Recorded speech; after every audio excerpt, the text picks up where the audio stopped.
Et on passe maintenant à l'exposé de Cyril Lemonnier, donc, qui vient de l'ICMCB à Bordeaux. Quand on parle de Cyril, on associe tout de suite au milieu fluide supercritique. Je pense qu'on va faire un beau voyage parmi cette chimie dans des milieux qui peuvent paraître un peu exotiques. Et l'exposé s'intitule aussi de l'élaboration au recyclage des matériaux. Donc on reste aussi un petit peu toujours dans cette idée d'intégrer le problème du recyclage dès la synthèse des matériaux. À toi, Cyril. Merci Florence pour cette introduction. Également un grand merci à Clément pour l'invitation à participer à ce colloque Chimie douce. C'est toujours un grand plaisir pour moi de rencontrer votre communauté, la communauté Chimie douce française. À l'ICMCB, comme vient de l'introduire Florence, nous travaillons sur la chimie en milieu fluide supercritique pour l'élaboration et le recyclage des matériaux. Donc, ce qui veut dire qu'on travaille généralement dans une gamme de températures supérieure aux gammes de températures dans lesquelles vous travaillez. Néanmoins, nous développons les mêmes approches. On part de précurseurs dans un solvant dans des conditions supercritiques. Et ensuite, suite à une transformation chimique, on va s'intéresser au processus de germination-croissance. On s'intéresse également aux mêmes méthodologies au travers d'un couplage chimie-procédé. Alors, ce que vous voyez ici, c'est une photo qui a été prise dans la station internationale. J'ai deux collègues qui font des manips, Yves Garabos et Carole Lecoutre. Donc, ce que vous voyez, c'est de l'eau dans une cellule remplie à la densité critique, 322 grammes par centimètre cube, proche du point critique. Et donc, on voit des bulles de gaz dans une phase continue plus dense. Et si on était sur Terre, on aurait le liquide en bas et le gaz en haut avec le ménisque. Donc, lorsque j'envoyais le résumé à Clément pour cette présentation, j'avais initialement prévu faire un tour d'horizon de l'activité supercritique qu'on développe à l'ICMCB autour de 4 faits marquants. Donc, les études qu'on a fait dernièrement sur le géomimétisme dans l'eau supercritique pour élaborer des géominéraux, principalement des silicates de magnésium et des silicates de calcium. Un deuxième fait marquant autour de la synthèse de particules de silicium dans un domaine de taille bien particulier, entre 75 et 200 nanomètres. Donc on a réussi à élaborer ce type de particules de taille contrôlée en collaboration avec Glenna Driscoll de l'ICMCB et Philippe Barrois du CRPP. J'avais prévu un troisième fait marquant pour illustrer les applications recyclage, en particulier nos études que l'on fait actuellement sur le recyclage des aimants permanents, juste avec de l'eau. Et puis pour finir, un quatrième fait marquant sur la découverte d'un nouveau milieu réactionnel. Et par souci de clarté, je vais me focaliser uniquement sur ce fait marquant, sachant qu'il peut éventuellement proposer un défi intéressant pour la communauté et être source de collaboration dans le futur avec un certain nombre d'entre vous. Donc pour pouvoir introduire ce nouveau milieu réactionnel qu'on a baptisé hydrothermal molten salt, c'est-à-dire la génération de sel fondu dans des conditions hydrothermales, je vous propose de commencer par une brève introduction sur les milieux fluides supercritiques. Alors un milieu fluide supercritique, c'est juste un solvant qui va être utilisé dans des conditions particulières de pression et de température. Vous avez ici un diagramme de phase pression en fonction de la température. Et chaque constituant pur va être caractérisé par son point critique. C'est une donnée thermodynamique. Et si on travaille dans des conditions de pression et de température supérieures à la pression critique, à la température critique, on va être dans des conditions dites supercritiques. Alors, quel est l'intérêt de travailler dans ces conditions? La première, elle est cinétique. Bien évidemment, la loi d'Arrhenius nous dit que si on augmente la température, la cinétique de la réaction va augmenter. Donc généralement, dans ce milieu-là, on a des cinétiques de réaction qui sont élevées. Et pour vous donner une idée, ça va permettre de travailler, de faire passer des processus qui ont été étudiés par chimie hydrothermale conventionnelle en des procédés continus, en passant dans des conditions supercritiques. Et le deuxième gros avantage, c'est qu'on atteint dans ce domaine-là des sursaturations qui sont extrêmement importantes. Donc on va favoriser la précipitation des matériaux et la possibilité d'obtenir des phases très bien cristallisées à des températures bien plus faibles que les températures dont on a besoin, notamment par la voie chimie du solide. Alors si on regarde la structuration d'un fluide supercritique, ce que vous pouvez voir sur ce schéma, c'est qu'on va avoir des domaines très denses, avec des densités qui vont être proches de celles d'un liquide, et des domaines très peu denses, avec des densités qui vont être proches de celles d'un gaz. Donc de façon je dirais, avec les mains, on peut imaginer dans ce milieu-là faire de la chimie comme en solution dans un environnement qui se comporte comme un gaz. Et ce qui permet d'expliquer qu'on arrive à obtenir des matériaux très bien cristallisés en des temps très courts, donc quelques dizaines de secondes, à des températures relativement faibles, de l'ordre de 400 degrés. Alors encore une fois, quand je dis faible, ce n'est pas par rapport à votre communauté où là c'est la température ambiante, mais c'est par rapport aux études conventionnelles par la voie chimie du solide. Alors derrière le mot fluide supercritique, je vais mettre un ensemble de solvants. Donc tous ces solvants dont la liste n'est pas exhaustive, vous voyez, avec les points critiques attenants. Donc un des fluides le plus connu, on l'a entendu parler plusieurs fois aujourd'hui, c'est le CO2. Température critique 31 degrés, pression critique 73,8 bar. L'eau qui est extrêmement intéressante, dont on va parler aujourd'hui, 374 degrés, 221 bars, donc un petit peu plus compliqué à mettre en œuvre d'un point de vue technologique. Néanmoins, quand on peut mettre en œuvre l'eau dans des conditions supercritiques, après on est en mesure de mettre l'ensemble des solvants dans des conditions supercritiques. Et puis un petit clin d'œil à un solvant dont on parle quasiment jamais, mais qui serait super intéressant, c'est le xénon. Donc des coordonnées critiques très basses et surtout un super solvant, une densité critique très élevée. Vous voyez, la densité critique du xénon, elle est supérieure à la densité de l'eau dans les conditions normales de température et de pression. Alors on a fait quelques études pour l'aérospatial avec ce solvant. La grande limitation, c'est qu'il est extrêmement cher.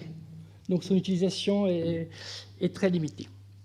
Alors, on utilise ces fluides supercritiques à l'ICMCB, donc, comme je l'ai dit, pour élaborer des matériaux, donc différents types de matériaux.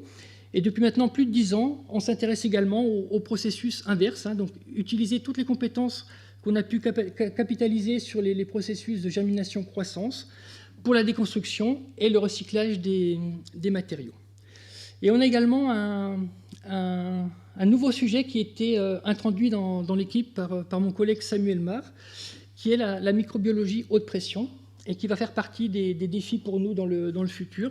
C'est-à-dire, c'est utiliser des micro-organismes qui sont très peu connus, venant de ce qu'on appelle la biosphère profonde. Et aujourd'hui, on les utilise pour convertir le CO2 en méthane. Alors, pour mettre en œuvre ces fluides dans des conditions particulières, on a développé, c'est des développements que l'on fait au laboratoire, un ensemble d'instrumentation à différentes échelles, donc des petites échelles qui permettent de manipuler le microlitre de fluide dans des micro-réacteurs qui peuvent supporter la pression et la température, jusqu'à des échelles plus importantes, des échelles pilotes qui permettent de manipuler des ordres de grandeur de 100 litres par heure. Donc en termes de matériaux, des productions de matériaux du milligramme, pour ce qui va concerner toutes les études de développement de la chimie et du procédé. Ensuite, donc c'est avec ce type d'outil. Ensuite, avec ce type d'outil, on va passer au gramme pour faire des caractérisations plus approfondies des matériaux, et également tester les performances de ces matériaux dans différents types d'applications. Et puis, si on a des partenaires qui sont intéressés, on peut les accompagner pour aller vers des échelles plus importantes. Alors, ce qui était important dans le développement de cette activité au cours des 10 dernières années, il faut imaginer, donc on travaille avec des réacteurs sous pression et en température. Donc la plupart des cas, ce sont ce qu'on appelle des boîtes noires, des tubes en inox avec une certaine épaisseur qui permet de supporter la pression et la température. Donc on a voulu ouvrir ces boîtes noires pour comprendre ce qui se passe à l'intérieur. Alors la première étape, c'était d'avoir des réacteurs qui permettent d'être transparents à différents types de caractérisation. Donc le plus simple, c'est le tube saphir. Donc ça, tout le monde peut l'utiliser, tout le monde peut le mettre en œuvre. Le problème du tube saphir, c'est si on a besoin de jouer avec l'hydrodynamique, et l'hydrodynamique est extrêmement importante. Vanessa en a parlé un peu ce matin sur les problématiques de mélange. Si on a besoin de jouer avec l'hydrodynamique, on va pouvoir utiliser les micro-réacteurs. Et l'ensemble de ces réacteurs va pouvoir être implémenté avec différents types de techniques de caractérisation. Des techniques de caractérisation au niveau du laboratoire, donc spectroscopie. La caméra est extrêmement intéressante, on peut déjà voir un certain nombre de choses visuellement. La micropive, c'est Microparticle Imaging Velocimetry, pour faire des études hydrodynamiques dans nos réacteurs. Et puis d'un autre côté, un certain nombre de dispositifs au synchrotron, SAX, WAX. On a maintenant un maître de conf, Gilles Philippot, qui a été embauché pour développer la PDF, donc qui a été introduite par une personne juste avant moi. Donc l'idée, c'est d'être capable de bien appréhender ce qui se passe depuis le mélange réactif, donc la prénucléation, la nucléation et la croissance des matériaux, pour ensuite avoir accès à un bon contrôle des caractéristiques des matériaux. Alors pour finir sur cette première partie, je vais juste faire un focus sur l'eau et sur l'évolution des propriétés de l'eau en fonction de la pression et de la température, qui m'amènera sur la deuxième partie, la mise en évidence de ce milieu réactionnel qu'on a baptisé HIMOS, Hydrothermal Molten Salt. Alors point critique, je rappelle, 374 degrés, 221 bars, et une densité critique de 322 grammes par centimètre cube. Alors, ce que l'on voit ici, donc ça c'est le cas pour tous les fluides mis dans des conditions supercritiques, l'évolution de la densité. Donc elle va diminuer et on va avoir une densité qui va évoluer de la densité d'un liquide à celle d'un gaz en fonction de la position au niveau du diagramme de phase pression-température. Extrêmement intéressant, c'est cette courbe-là qui est l'évolution de la constante diélectrique du milieu. Donc on le voit mieux sur ce diagramme. Sur ce diagramme, nous sommes à 250 bars. Et lorsque l'on augmente la température, la constante diélectrique de l'eau va chuter. Donc on va passer de 78 dans les conditions normales de température de pression à 2 dans l'eau supercritique. Donc l'eau supercritique a les mêmes propriétés que l'hexane. Et ça, on arrive à l'expliquer très facilement. Comme vous le savez, les molécules d'eau, ce sont des petits dipôles. Quand on est en liquide, on a une structuration du système par liaison hydrogène et un ensemble de petits dipôles qui vont être alignés, qui vont conférer à ce milieu une constante diélectrique importante. Lorsque l'on augmente la température, la densité diminue, beaucoup moins de molécules d'eau, beaucoup moins d'interactions entre les molécules d'eau, et nos petits dipôles, ils vont être orientés dans différentes directions à l'origine de la chute de la constante diélectrique. Et la chute de ces constantes diélectriques, bien évidemment, une conséquence directe, c'est la précipitation des sels. Donc là, vous allez voir une petite illustration. Donc c'est une manip au synchrotron. Donc le tube saphir dont j'ai parlé précédemment, et on a rempli le tube avec de l'eau et du NaCl, du sel de cuisine. Donc on chauffe, et vous allez voir, lorsque l'on va atteindre une certaine température, le NaCl précipite. C'est la constante, c'est la conséquence de la chute de la constante diélectrique. On refroidit, le sel se resolubilise de nouveau, et si on rechauffe, ça reprécipite. Une deuxième propriété qui est extrêmement intéressante, et celle-ci, c'est l'évolution du produit ionique de l'eau. 10-14 dans les conditions normales de température et de pression. Et vous voyez, quand on est à 250 degrés, on est 3 ordres de grandeur au-dessus du produit ionique de l'eau dans les conditions normales de température et de pression, à savoir 10 puissance moins 11. Ce qui veut dire que dans ces conditions, on va pouvoir jouer avec un milieu qui a des propriétés acido-basiques. On va générer in situ des ions H3+, et des ions H-. Et une illustration, c'est le traitement de surface de fibres céramiques. Et on a remplacé un traitement qui se faisait dans des bains acides, juste par de l'eau, dans ces conditions, donc environ 250 degrés et 250 bars. Donc vous avez ici la fibre céramique, c'est du SiC. On a extrait en surface le silicium, et vous voyez qu'on a une couche contrôlée de carbone qui a été mise en évidence par analyse chimique et ici par microscopie électronique en transmission. Donc l'introduction de ces propriétés de l'eau m'amène à la deuxième partie de cette présentation, qui est l'introduction à ce nouveau système réactionnel qu'on a appelé Hydrothermal Molten Salt, c'est-à-dire la génération d'une phase sel fondu dans de l'eau dans des conditions supercritiques. Donc, je vais vous expliquer un petit peu l'histoire et le mécanisme de formation de ce système. Et pour moi, c'est une histoire d'autant plus intéressante qu'avec cette étude, on a revisité mes travaux de thèse. Il faut savoir que dans notre communauté, il y a eu beaucoup d'engouement autour du développement d'une technologie qui s'appelle SCWO, Supercritical Water Oxidation, c'est-à-dire l'oxydation, c'est un procédé de traitement des eaux usées par oxydation dans l'eau supercritique. Donc les premiers brevets ont été déposés en 90 au MIT et à l'ICMCB. Donc mes collègues Yves Garabos et François Cancel s'y sont mis dans les années 94. Et donc moi j'ai fait ma thèse sur le sujet de 97 à 2000. Et à cette époque, donc, la limitation, c'était la précipitation des sels, comme vous l'avez vu, parce que ça bouche tout simplement les réacteurs. Et à cette époque, c'est une approche purement de technologie des réacteurs, où on essayait, par différents designs, de s'affranchir de cette problématique. Et donc nous, ce qu'on avait choisi, c'était de développer des réacteurs. Donc là, c'est un réacteur sonochimique. C'était la première fois qu'on mettait une sonde ultrasons dans un réacteur sous pression et en température, en l'occurrence supercritique, avec l'idée d'abaisser les températures d'oxydation pour être dans un domaine où les sels étaient encore solubles. Et je vous ai montré donc les différents outils qu'on a pu développer dans les 10 dernières années. Et on s'est dit, maintenant, on a les outils pour pouvoir comprendre ce qui se passe. Parce que là, c'était un petit peu en aveugle. On va essayer de comprendre ce qui se passe. Et si on arrive à modéliser la précipitation, la germination-croissance des sels dans ces conditions, on devrait être en mesure de pouvoir les gérer et de régler ce problème. Donc l'histoire a commencé comme ceci. Donc la première étape, c'est de mesurer la solubilité des sels dans ces conditions en fonction de la pression et de la température. Donc pour ce faire, on a développé un petit dispositif fait maison.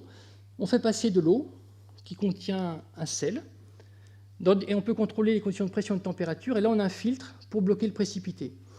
Et en sortie, au sein d'une cellule conductimétrique, on va être en mesure de pouvoir suivre en continu la solubilité des sels dans ces conditions sous pression et température. Donc là, vous avez une image du dispositif. Donc c'est relativement simple, c'est ce petit tube.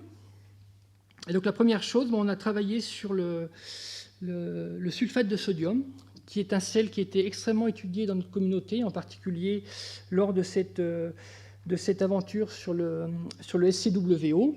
Donc en bleu, nos points de mesure. L'objet de cette étude, c'était d'être en mesure de valider le fonctionnement de notre dispositif. Parce qu'il faut savoir, et ça va être important pour la suite, l'ensemble des études avaient été faites par solubilisation. C'est-à-dire vous avez un litre de sel et vous faites passer dessus de l'eau dans certaines conditions de pression et de température. Nous, on l'a fait par précipitation. Et c'est ce qui nous a permis de voir des phénomènes qui n'avaient pas pu être observés par le processus de mesure de solubilité par dissolution. Donc on a mesuré l'évolution de la solubilité du Na2SO4 en fonction de la température. Et après, en couplant l'ensemble des expertises, donc expérience in situ, donc solubilité, expérience in situ, et puis modélisation. Donc dans le groupe, nous avons un maître de conf, Arnaud Rigible, qui s'occupe de modéliser les processus de germination-croissance en milieu fluide supercritique.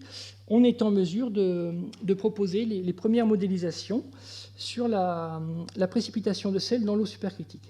Donc ce que vous allez voir, donc là on a le tube saphir, on le chauffe par le dessous, et donc on observe des boucles de convection, ce qui est tout à fait normal. À partir des mesures de solubilité, on peut faire exactement la même chose pour pouvoir modéliser la supersaturation dans le réacteur supercritique. Et de façon évidente, vous voyez, on suit au niveau de la supersaturation les mêmes boucles de convection qui sont initiées par le chauffage du réacteur. Et ce qu'on appelle le troisième moment, il va correspondre au volume de solide qui va précipiter dans le réacteur et qui, lui, est lié à la supersaturation. Donc de la même façon, là, ce qu'on va voir en direct, c'est la précipitation du Na2SO4 dans l'eau supercritique. Donc le Na2SO4, il y a une classification qui a été faite sur les sels dans ces conditions-là, et ils sont classés en deux types. Les types 1, donc, comme on va voir par la suite, le chlorure de sodium, et les types 2 qui sont Na2SO4, dont la solubilité est moins importante. Donc une fois qu'on avait bien maîtrisé ce système, donc le système, je dirais, le plus connu et le plus simple, on est passé sur un système de type 1, qui est le chlorure de sodium. Donc on a reproduit le même type d'expérience avec le même dispositif, mais vous allez voir sur ce diagramme de phase que le comportement est un petit peu plus compliqué. Ce que vous voyez ici, c'est la température, et là c'est la quantité de NaCl que l'on a dans l'eau. Et on voit, je ne sais pas si vous vous souvenez, dans la première vidéo que je vous ai montrée, on voyait apparaître des bulles de gaz dans le tube. Et ces bulles de gaz sont liées à la démixion lorsqu'on ajoute du NaCl dans l'eau. Donc là, on a une phase, on a un domaine diphasique, et ensuite, au-dessus d'une certaine température, la précipitation du sel complète et un mélange vapeur-solide. Et l'intérêt du dispositif qu'on a développé, c'est qu'il nous a permis de mettre en évidence une nouvelle zone sur le diagramme de phase, une zone vapeur liquide solide, et qu'on pouvait mettre en évidence uniquement par ce dispositif, par précipitation. Parce que, donc vous imaginez, donc on est dans cette zone-là, l'eau arrive dans des conditions particulières de température et de pression, le sel précipite. Donc ça veut dire qu'on va déstabiliser le système, qu'on va revenir là. Le sel va se resolubiliser, on va revenir là. Donc ça crée des instabilités qui sont extrêmement importantes qu'on a pu voir grâce à la sonde conductimétrique. Donc une nouvelle zone du diagramme de phase. Et donc je vous remonte le film que je vous ai montré tout à l'heure pour que vous puissiez voir. Vous voyez les bulles. C'est des bulles de gaz qui sont liées à la démiction du système du fait de la présence de NaCl dans l'eau.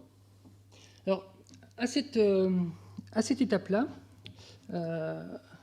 on s'est dit, parce qu'on connaissait la température de fusion de NaOH, qui est de 318 degrés, si on rajoute de la soude dans le système, c'est sûr qu'on va perturber la thermodynamique, mais on ne savait pas vraiment comment ça allait évoluer. Et donc ça, c'est toujours grâce à ces mesures in situ, sinon on n'aurait jamais pu mettre en évidence ce phénomène. Lorsque l'étudiant était au synchrotron, donc il a rajouté de la soude dans la solution qui contenait du NaCl, et là, on n'a pas observé de précipitation. Est-ce qu'on peut voir? Donc, on voit toujours la démiction, mais ça a l'air d'être différent au niveau de la nature des bulles. On voit que la viscosité semble être beaucoup plus importante. Donc pour nous, on n'a pas observé de précipitation, alors qu'a priori, quand on met des sels dans de l'eau en conditions supercritiques, ça précipite toujours. Et tous les papiers qui ont été reportés jusqu'à ce jour, donc depuis le début des années 90, où on s'intéresse à ce type de problématique, mentionne que la problématique de mettre en œuvre le procédé dans l'eau supercritique, c'est la précipitation des sels. Donc, pas de précipitation observée, et c'était la naissance de ce nouveau système réactionnel qu'on a appelé HIMOS, encore une fois, pour Hydrothermal Molten Salt. Donc, l'étape d'après, c'était de mesurer la solubilité de la soude dans l'eau, parce que là, c'est à la fois un avantage mais un inconvénient.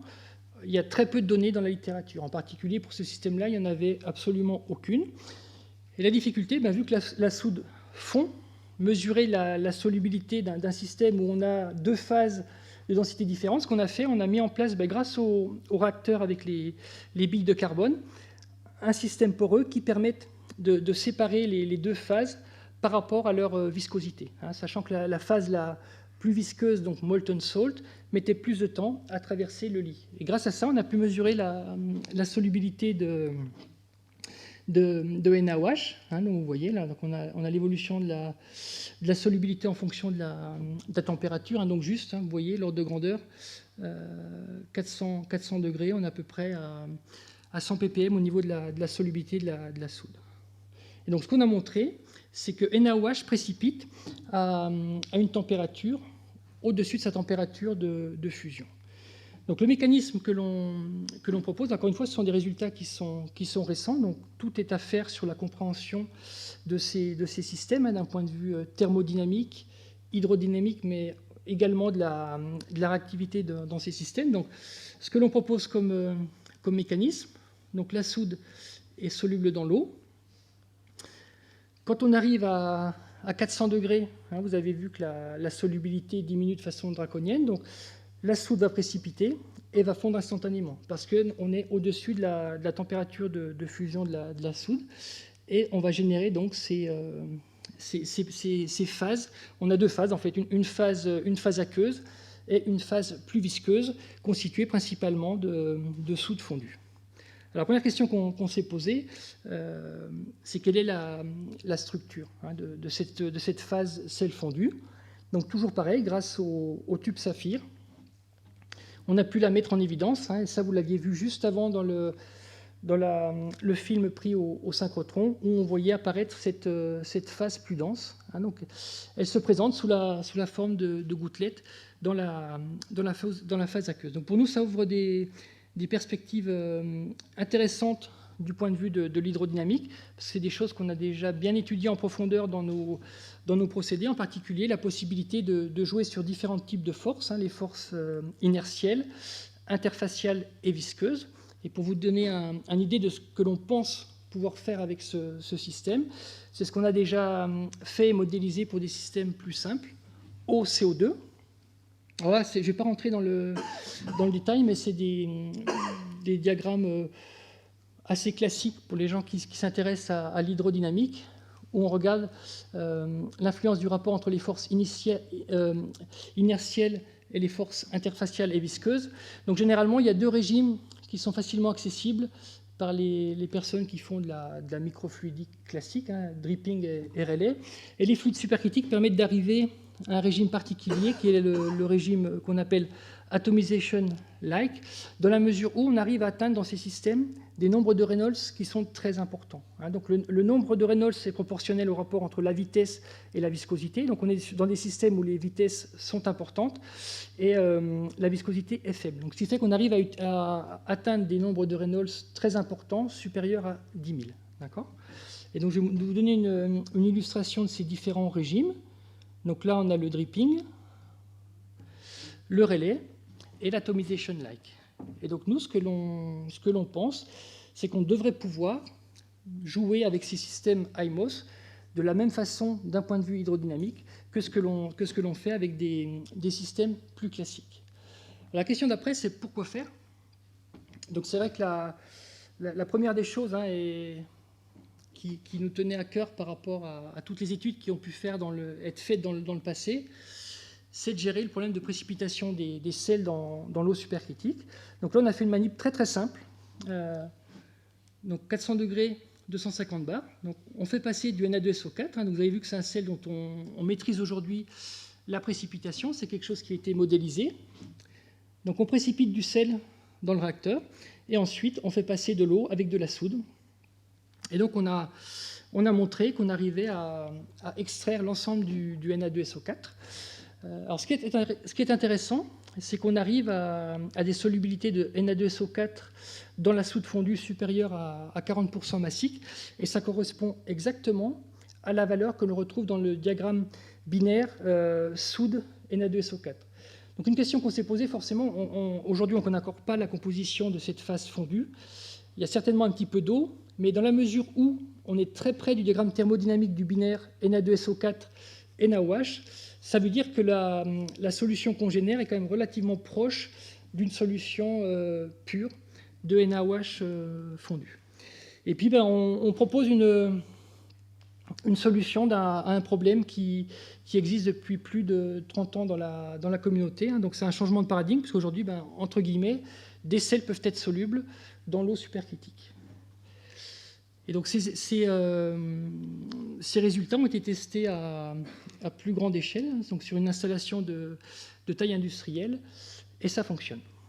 Donc au niveau des challenges, par rapport à ce nouveau système solvant, donc bien évidemment, il y a deux grandes parties qui s'ouvrent à nous. Une partie plutôt thermodynamique, hydrodynamique, pour bien maîtriser la nature de cette solution sel fondu.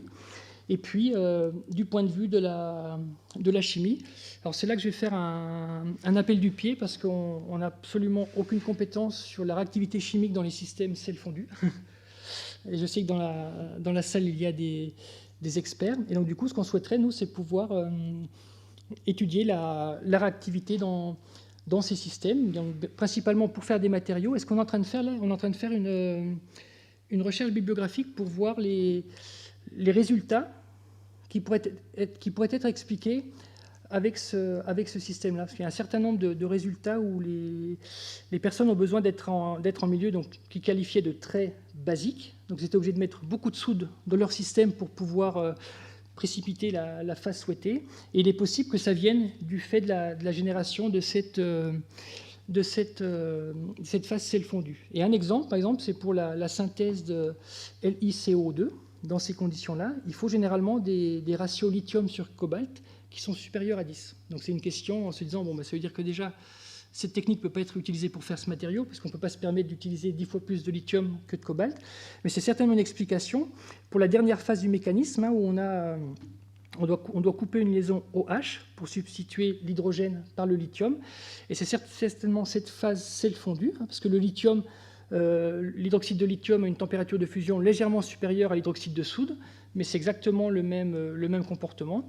Et c'est cette solution sel fondu qui doit certainement permettre de resolubiliser la phase pour pouvoir précipiter la phase LiCO2. Donc on est en train de regarder pour voir les résultats qui pourraient être éventuellement expliqués à partir de la mise en œuvre de ce nouveau milieu réactionnel. Et puis après, d'un autre côté, pourquoi pas accéder à une chimie en flux pour les gens qui s'intéressent à la chimie dans des systèmes sel fondu.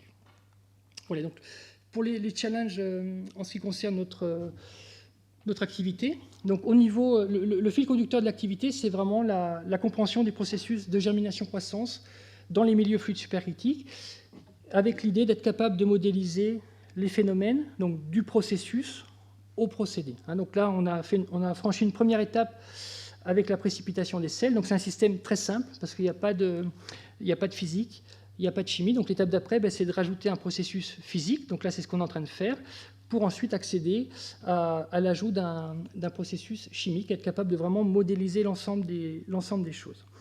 Donc étudier de nouveaux types de milieux réactionnels, donc comme je l'ai montré.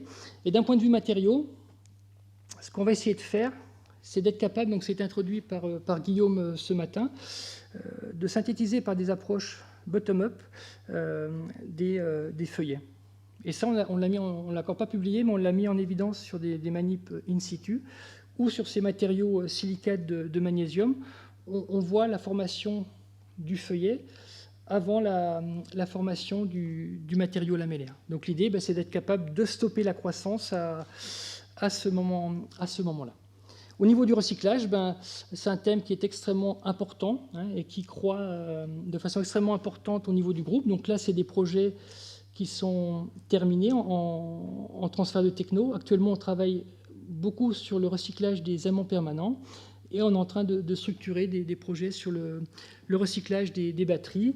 Et puis un thème qu'on va développer dans le futur, c'est la microbiologie haute pression. Donc aujourd'hui, elle est utilisée pour convertir le CO2 en méthane, mais on voudrait l'appliquer sur des processus de biominéralisation et également de bioremédiation. Donc pour terminer, je voudrais remercier l'ensemble de mes collègues qui travaillent à l'ICMCB sur la thématique fluide supercritique, et vous remercier pour votre attention. Merci.